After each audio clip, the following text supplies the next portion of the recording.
자, 이제 사도신경이 마지막 시간에 이르렀습니다. 우리는 지난 시간들을 통해 이 사도신경이라는 신앙 고백 안에 담긴 주옥 같은 의미들을 묵상하고 있습니다. 제일 먼저 사도신경은 단순히 주문이나 기도문이 아닌 끄레도, 곧 나의 심장을 드리는 믿음의 고백입니다. 데움 파트렘, 우리가 믿는 성부 하나님은 다른 무엇보다도 천지를 창조하신 나의 하나님 아버지이십니다. 사도신경의 하나님을 향한 고백 중 가장 중요한 것은요, 그분이 나의 아버지 하나님이시라는 점입니다.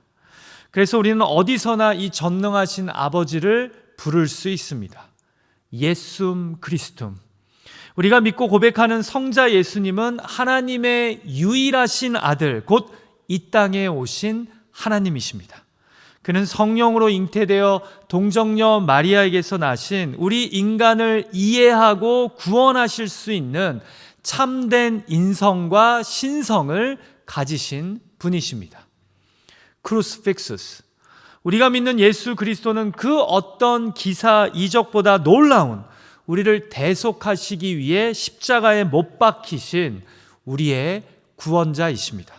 그래서 사도신경은 주님이 행하신 그 많은 기적 가운데서 오직 십자가에 못 박히신 예수 그리스도를 자랑하며 이에 대한 신앙을 확고하게 고백합니다. 벤트루스, 우리가 믿는 예수 그리스도는 우리를 위해 죽으시고 부활하셔서 지금 하나님 보좌 우편에 앉아 우리를 위해 기도하시고 응원하시는 분이십니다. 그 예수 그리스도는 반드시 다시 오셔서 믿는 자와 믿지 않는 자를 심판하시고 성도들이 그동안 걸어온 믿음의 길에 합당한 상을 주시는 분이십니다. 스피리툼 상툼, 우리는 눈에 보이지 않는 거룩한 영적 권세인 성령 하나님을 믿습니다. 우리는 성령님 안에서 예수를 그리스도로 믿는 보편적이고 세계적인 공교회를 또한 믿습니다. 이것은 누구든지 예수를 그리스도로 믿는 자들과 우리가 한 형제 자매됨을 고백하는 것일 뿐만 아니라 누구든지 우리 교회에 와서 예수 그리스도를 만나고 믿을 수 있음을 확신한다는 겁니다. 더불어 우리는 성령님 안에서 성도들 간의 아름다운 교통, 곧 교제가 있음을 믿습니다. 성령님은 우리들로 하여금 서로를 사랑하고 용납하고 돌보게 하십니다. 이것은 우리의 힘으로 이루어지는 것이 아닌 전적인 성령님의 감화, 감동, 역사하심을 통해서 경험하게 되는 것입니다. 자, 이 정도면 지난 시간의 중요한 포인트들을 정리한 것 같은데요. 이제 성령님을 향한 믿음의 고백 중 마지막 세 가지를 살펴볼 차례입니다. 같이 다시 한번 성령님을 향한 사도신경의 이 고백 부분을 함께 읽을까요? 같이 읽죠. 시작. 성령을 믿사오며 거룩한 공회와 성도가 서로 교통하는 것과 죄를 사하여 주시는 것과 몸이 다시 사는 것과 영원히 사는 것을 믿사옵나이다. 아멘. 자, 우리는 무엇을 믿는다고요? 죄를 사하여 주시는 것과 몸이 다시 사는 것과 영원히 사는 것을 믿는답니다. 자, 이 마지막 세 개의 신앙 고백 안에 담긴 메시지는 무엇일까요? 우리 신앙의 선배들은 이 고백을 통해 무엇을 알리고자 했던 것일까요? 첫 번째로 우리는 성령님 안에서 죄가 용서함 받음을 믿습니다. 여러분, 우리가 이 사도신경의 마지막 세 문구에서 받게 되는 인상은요, 앞선 예수 그리스도를 향한 신앙 고백이 실제 일어난 역사적 사건에 대한 믿음의 고백이라면 뒤에 나오는 이 성령님을 향한 믿음의 신앙 고백은 바로 그 역사적 사건들이 성령 안에서 어떤 영적 결과를 우리 삶에 일으켰느냐에 대한 믿음의 고백이라는 점입니다. 이해가 되시나요? 자, 앞선 신앙 고백에서 우리는 예수 그리스도가 십자가에 못 박혀 죽으셨음을 믿는다고 고백했습니다. 그런데 지금 2000년 전에 있었던 그 역사적 사건이 성령 안에서 우리에게 무엇으로 믿어진다는 겁니까? 죄를 사하여 주시는 것과 곧 나의 죄를 용서해 주시기 위한 속죄의 사건으로 믿고 받아들여진다는 겁니다. 여러분, 제가 종종 복음을 전하다 보면요, 개중에 이런 반론을 펼치는 분들이 있으십니다. 그래요, 실제로 예수라는 자가 2000년 전에 십자가에 못 박혀 죽었다고 합시다. 그런데 그 사람의 십자가형이 나의 죄를 사했다는 것을 도대체 어떻게 믿습니까? 라고 말입니다. 그러니까 갈릴리 나사렛의 예수라는 자가 십자가형을 받아 죽은 것이 어떻게 2000년 뒤를 살고 있는 이 나의 죄를 위한 대속의 행위로 믿어질 수 있느냐라는 겁니다. 여러분, 상당히 합리적이고 이성적인 질문이죠. 자, 그런데요, 바로 이것이 누구 안에서 믿어지고 받아들여진다는 겁니까? 하나님의 거룩한 영적 권세인 성령님 안에서 이 2000년 전의 십자가 대속 사건이 나를 위한 사건으로 믿어진다는 겁니다. 놀랍죠? 어떻게 이것을 믿을 수 있습니까? 자, 그런데요, 성경에는 이런 놀라운 고백들이 여러 곳에 기록되어 있습니다. 여러분, 예를 들어서 사도행전 2장에서 유월절을 지키기 위해 많은 순례객들이 예루살렘에 모입니다. 그런데 그곳에서 갑자기 한 무리의 사람들이 낮술에 취한 듯 무엇인가에 사로잡혀 각자 다른 나라의 방언으로 말하기 시작합니다. 그러더니 갑자기 그 중에 베드로라 불리우는 사람이 사람들 앞에서 연설을 하기 시작합니다. 그는 촌스러워 보이는 외모와 달리 구약 성경을 인용하며 말을 하더니만 갑자기 연설의 마지막 부분에서 이런 당황스러운 선언을 합니다. 그런즉 이스라엘 온 집은 확실히 알지니 너희가 십자가에 못 박은 예수를 하나님이 주와 그리스도가 되게 하셨느니라 하니라. 자, 말도 안 되죠. 불과 얼마 전에 십자가형을 당한 자가 사실 하나님이 보낸 우리의 주님이시자 메시아라는 겁니다. 자, 그런데 놀라운 일이 벌어집니다. 갑자기 그곳에 모인 사람들의 마음속에서 이 심령의 찔림이 시작됩니다. 그러더니 우리가 어떻게 해야 되냐고, 맞다고, 우리가 죄인이라고 고백합니다. 그러자 베드로가 38절에서 또 이렇게 선언합니다. 같이 읽을까요? 시작. 베드로가 이르되 너희가 회개하여 각각 예수 그리스도의 이름으로 세례를 받고 죄 사함을 받으라. 그리하면 성령의 선물을 받으리니. 자, 죄 사함의 권세가 선포됩니다. 누구를 통해서요? 성령의 강권하시는 역사하심을 통해서 말입니다. 자, 이 사도행전 2장의 사건이 우리에게 주는 메시지는 명확합니다. 바로 내가 죄인이라는 것을 깨닫는 것, 그리고 십자가 사건으로 나의 죄가 사함을 받았음을 믿는 것, 이 모든 것은 다 성령님의 역사를 통해 이루어진다는 겁니다. 여러분, 저는 기독교의 복음을 소개하는 새 생명을 강의할 때마다요, 놀라는 것이 하나 있습니다.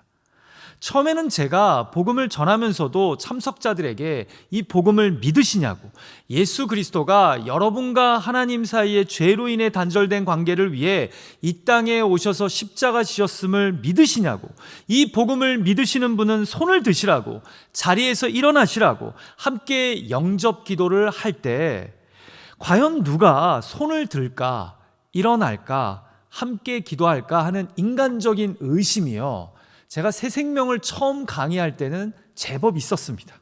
그런데요, 저는 단지 성경에 기록된 말씀대로 우리의 죄인됨을, 우리의 목마름을, 우리의 교만함을 전했을 뿐인데요, 사람들이 이 담백한 메시지 앞에 손을 듭니다. 그리고 일어납니다. 눈물을 흘리며 함께 영접 기도를 합니다. 왜요? 성령님의 역사하심 때문입니다. 우물가의 여인을 찾아오신 예수님, 니고데모를 찾아오신 예수님이 지금 나를 찾아오고 계시다는, 그분이 나를 위해 십자가를 지셔서 죄인인 나의 죄를 대속해 주셨음을 믿게 만듭니다.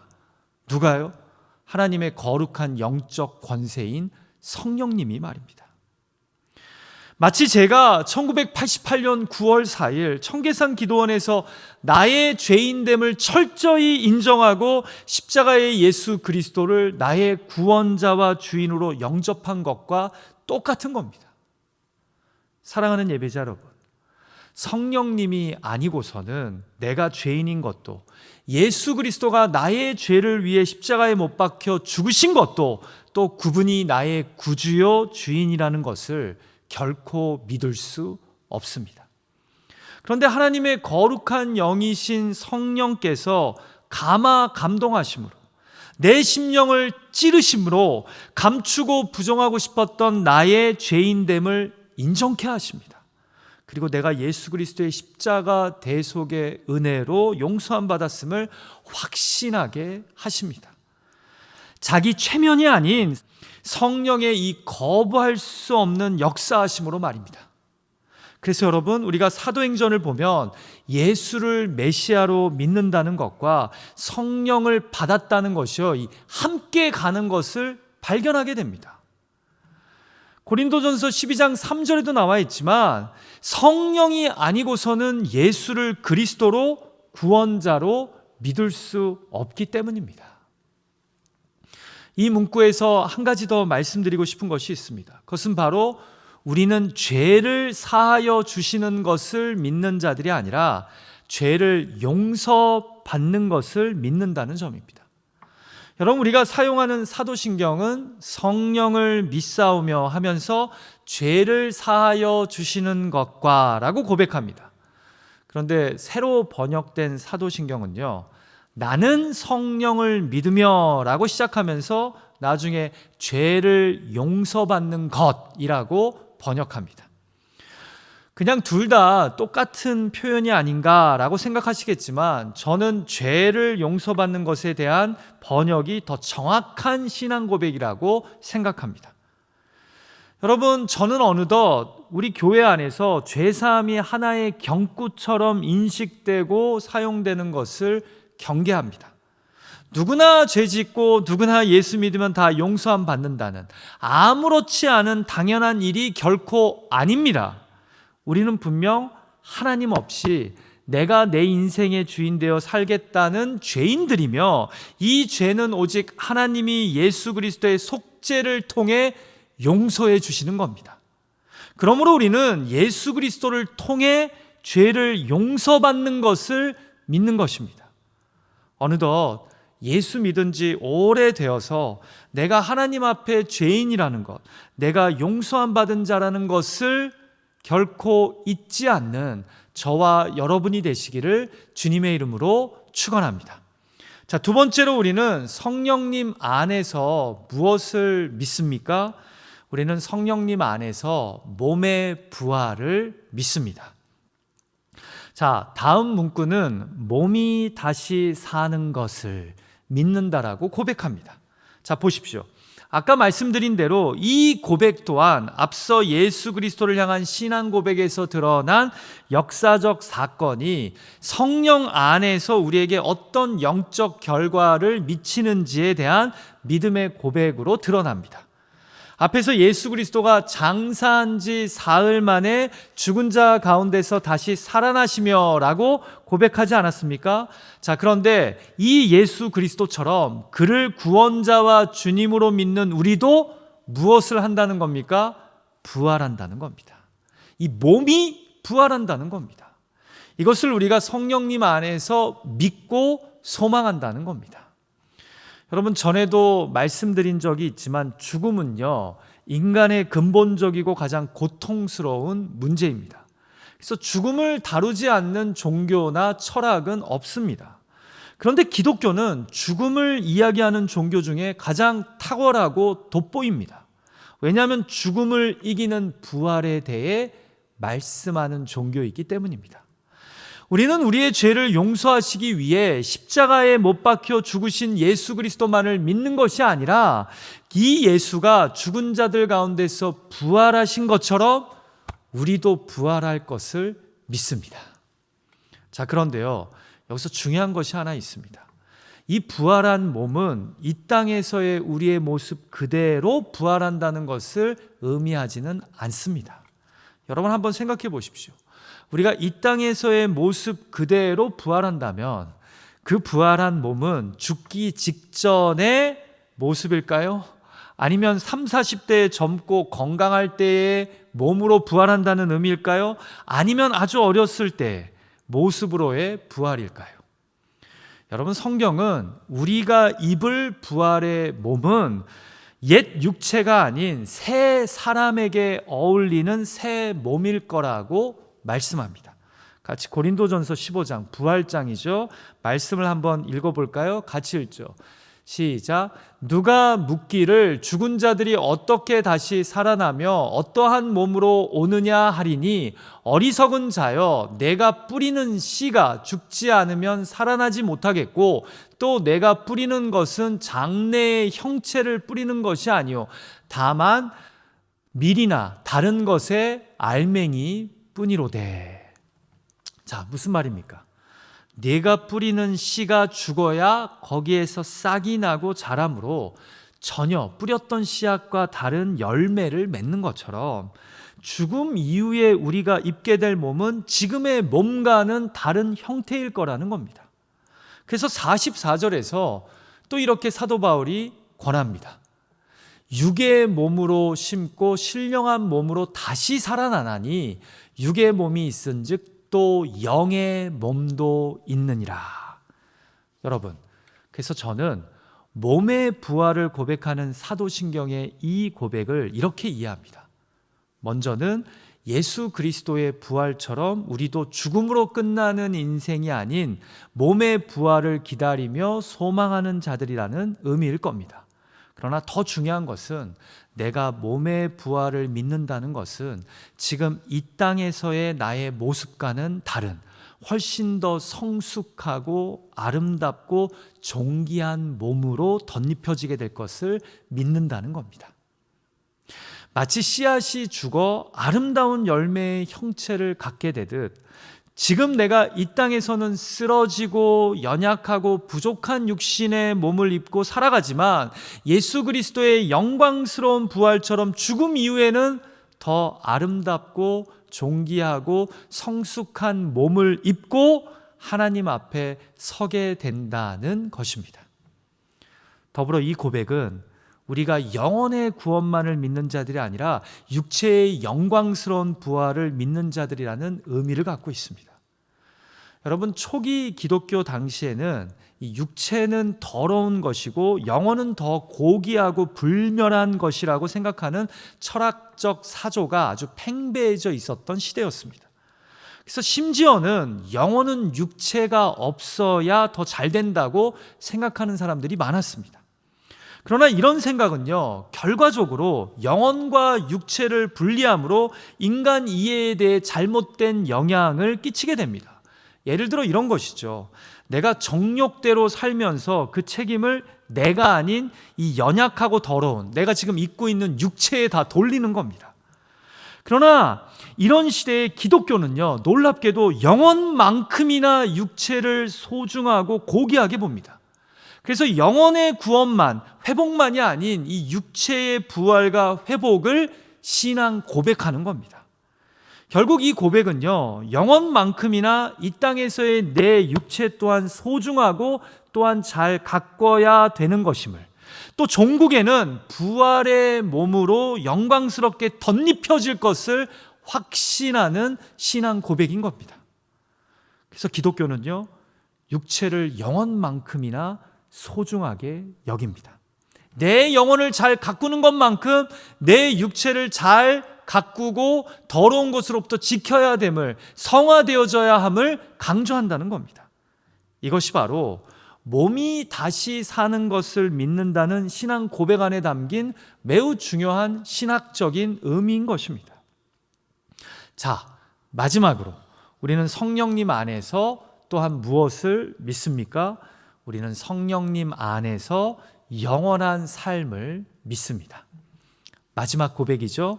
라틴어로는 오늘 설교의 제목처럼 이렇게 잡혀 있습니다. Vitam aeternam. 한국어로는 직역하면 영원한 삶을 우리는 믿는다는 겁니다. 여러분, 이것도 앞선 믿음의 고백과 마찬가지입니다. 자, 예수님이 십자가에 못 박히심을 믿음으로 우리는 성령 안에서 죄가 용서받는 것을 믿습니다. 예수님이 실제로 죽은 자들 가운데서 부활하신 것을 믿기에 우리는 우리에게도 몸의 부활이 올 것을 믿습니다. 자, 그리고 부활하신 예수 그리스도가 지금 하나님 보좌 우편에 앉아 계시다가 다시 이곳에 심판주로 재림하실 것을 믿기에 심판 이후 우리가 저 하늘나라에서 경험할 영생, 곧 영원한 삶을 믿는다는 겁니다. 이해가 되시죠? 그리고 이것이 바로 사도신경을 마무리하는 대단원의 고백인 것입니다. 나는 저 하늘 고향에서 우리 주님과 영원히 살 것을 믿는다 라고 고백하는 겁니다. 여러분, 결국 우리가 매주 사도신경을 고백할 때마다 영생을 믿는다고 고백하는 것은 이 땅에서 영원히 사는 것을 믿는다는 의미가 아닙니다.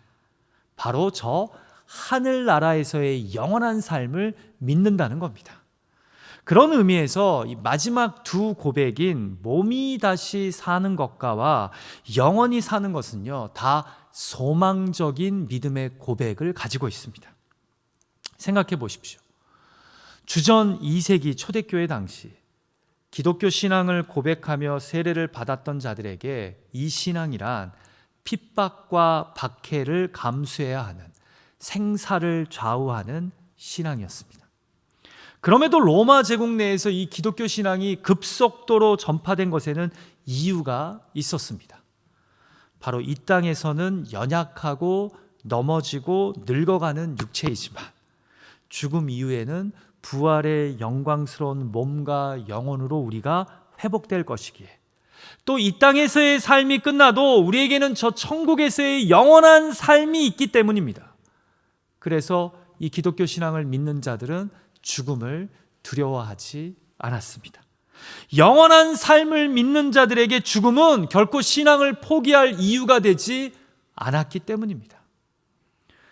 더불어 여러분, 초대교회 성도들에게 영원한 삶을 믿는다는 것은 단순히 영원히 사는 것이 아닌 예수 그리스도와의 재회와 그분 안에서 누리는 참된 기쁨을 의미합니다. 여러분, 왜냐하면 예수 그리스도의 임재가 충만한 곳이 곧 천국이요 영원한 삶이기 때문입니다.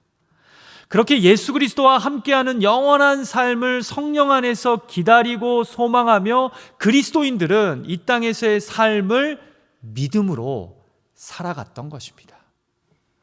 결국 초대교회 성도들처럼 여러분, 우리의 믿음도 마찬가지입니다.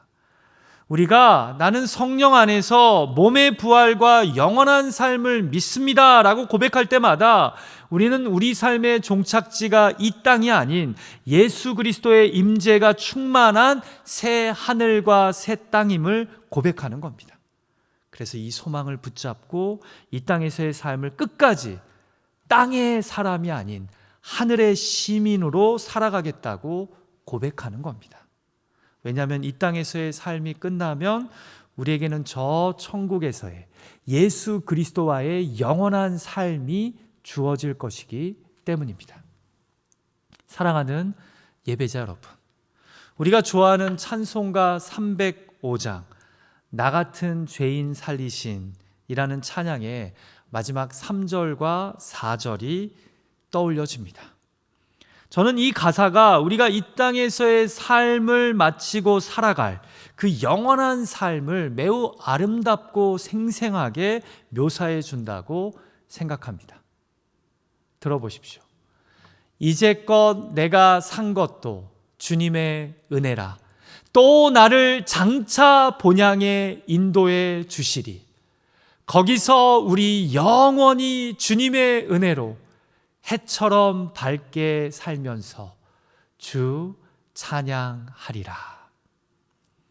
부디 우리에게 예수 그리스도의 십자가 대속과 부활, 그리고 저 천국에서의 삶이 추상적이고 이상적인 이야기만이 아닌 도래할 실제적 삶임을 잊지 않고 오늘을 믿음으로 살아가는 저와 여러분이 되시기를 주님의 이름으로 간절히 축원합니다. 그런 우리의 사도신경의 고백이 되기를 간절히 소망합니다.